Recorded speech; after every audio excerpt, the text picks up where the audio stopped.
Assalamualaikum warahmatullahi wabarakatuh, Pak Guru. Waalaikumsalam warahmatullahi wabarakatuh. Kita bertemu lagi setelah terakhir kali bertemu kemarin. Sering banget kita ketemu ya. Ya adminnya tuh. Pak Guru, deket. pertanyaan pertama adalah Pak Guru main Twitter sekarang Ya, sejak kapan?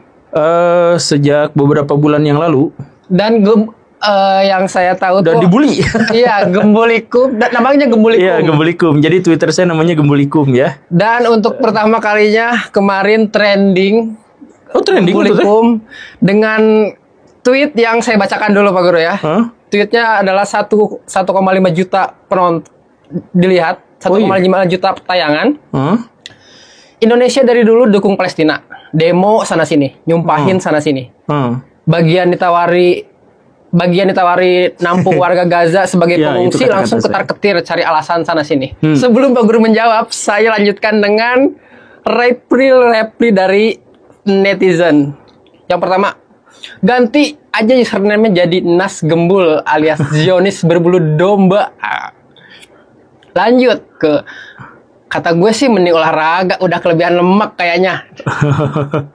Kukira Pak Gembul itu pintar. Setelah melihat tweet ini baru sadar betapa gobloknya beliau. Saya tebalkan, ini siapa sih bangsat lewat mulu? Logika gak jalan. Yang kenal mending matiin aja dah. Satu lagi nih yang lucu, yang jadi highlight ya. Gendut goblok, IQ di bawah gorila. Pak Guru, Iya. bagaimana tanggapan pertama kalinya trending di Twitter, di X? Enggak, itu sebenarnya saya trending berkali-kali di Twitter. Tapi bukan tweet sendiri. Nah, ini untuk yang pertama kalinya saya tweet sendiri. Itu luar biasa ternyata ya. Padahal follower saya tuh 3.000. pas saya sehari sebelumnya itu 2.000. Nah, gara-gara tweet itu 3.000. 3.000. Jadi sebenarnya naik 1.000 dari situ tuh. Nah, walaupun memang dihujat, dimaki, tapi gini sebenarnya konteksnya itu Baraya, bahwa saya tuh tentu saja bukan agen Zionis, bukan temannya Netanyahu dan lain sebagainya, bukan. Tetapi sebenarnya saya tuh berpandangan bahwa orang-orang Palestina itu kasihan banget karena waktu kemarin-kemarin dia minta bantuan, gak ada negara-negara Arab yang ngasih bantuan.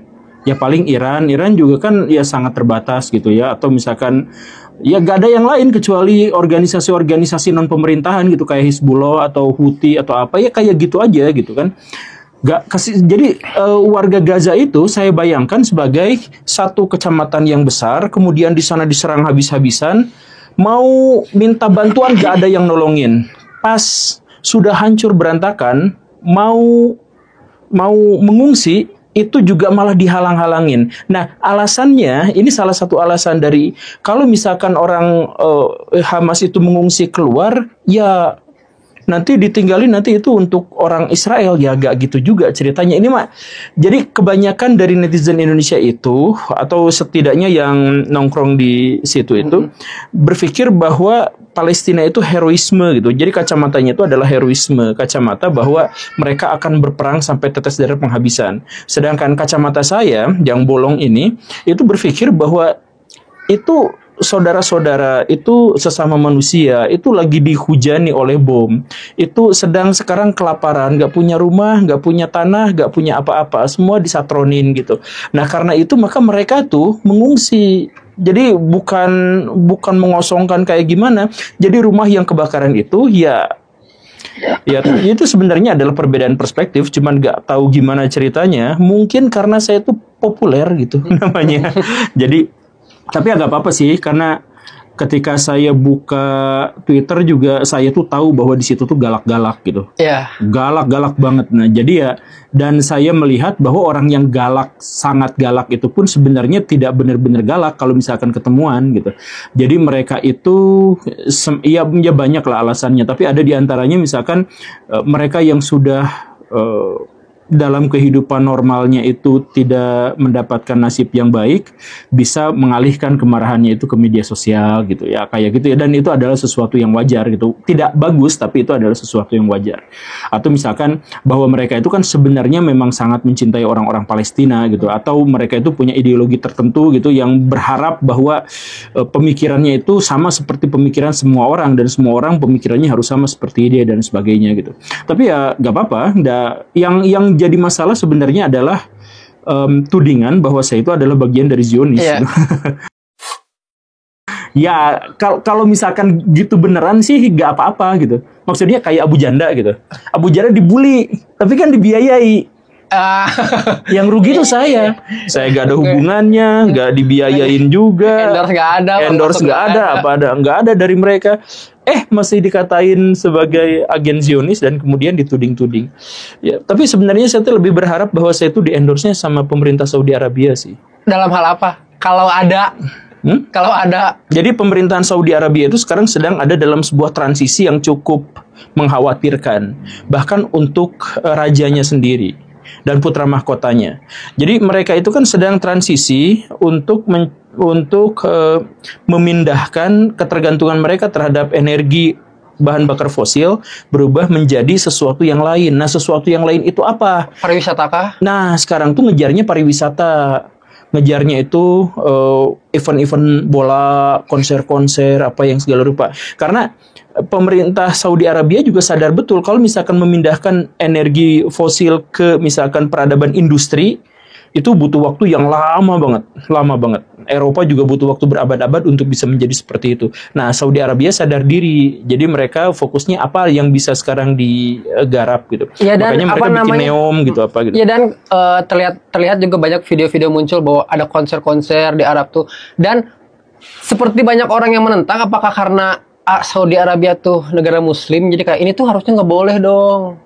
Ya itu sih, tapi sebenarnya di lubuk hati saya yang terdalam, saya sih setuju sama Pak Muhammad bin Salman.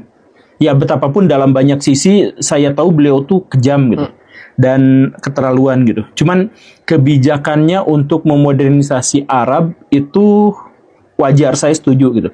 Jadi misalkan bahwa mereka lebih terbuka terhadap orang-orang dengan budaya dan tradisi yang lain, bahwa mereka lebih toleran terhadap perbedaan dan sebagainya, ya sampai batasan itu oke. Yang lain-lain enggak ya, tapi sampai batasan itu oke. Dan yang lebih pentingnya lagi adalah visi dia. Visi dia setengah utopia, tapi itu jelas menunjukkan bahwa dia punya visi, bahwa Arab Saudi cepat atau lambat akan kehabisan minyak buminya, dan atau minyak buminya itu tidak akan lagi digunakan sama orang-orang dan tidak dibutuhkan lagi karena orang-orang sekarang sedang berlomba-lomba untuk membuat bahan bakar alternatif. Jadi misalkan Amerika Serikat bikin pembangkit listrik tenaga nuklir thorium, atau misalkan Cina gabungan sih, Cina, India, Perancis, Amerika Serikat, ketuanya tuh Paris itu bikin ITER gitu. Nah, yang paling bermasalah tuh Indonesia. Kayak semua negara sekarang itu kayak perang dingin, berlomba-lomba untuk mendapatkan bahan bakar energi terbarukan. Jadi teknologi mereka tuh semuanya mengacu ke situ. Kecuali Indonesia, dari tahun ke tahun naikin produksi batu bara. Karena ada mafianya. Tapi dari Arab juga, kalau yang buat dalam tanda kutip ibadahnya mah kan Mekah Madinahnya mah nggak terlalu banyak diganggu. Kalau hiburan-hiburan tuh setahu saya tuh ditaruh di Jeddah, di beda kota gitu. Emang. Jadi nanti si proyeksi masa depannya itu Arab tuh kayak Italia punya Vatikan. Kota. Jadi Italianya jadi sekuler. Nah, Vatikannya disimpan aja di situ tapi secuil gitu, seiprit gitu. Nah, kalau misalkan yang Mekah Madinah jauh lebih besar lagi tentu saja. Cuman diperkirakan sih mungkin seperti itu. Walaupun saya bertanya-tanya itu kenapa Hotel Hilton itu ada di tengah-tengah tepat di depan Masjidil Haram gitu. Ya, kayak gitulah. Berarti Pak Guru mah harus dideklarasikan tentu saja pro Palestina ya. Saya pro Palestina, cuman kacamata saya bukan heroisme, kacamata saya itu adalah humanisme gitu. Jadi ketika ada orang yang korban perang, bukan dipaksa mereka untuk terus-terusan melawan sampai mati karena mereka akan syahid apa segala rupa, ya enggak. Mereka harus ditolong gitu.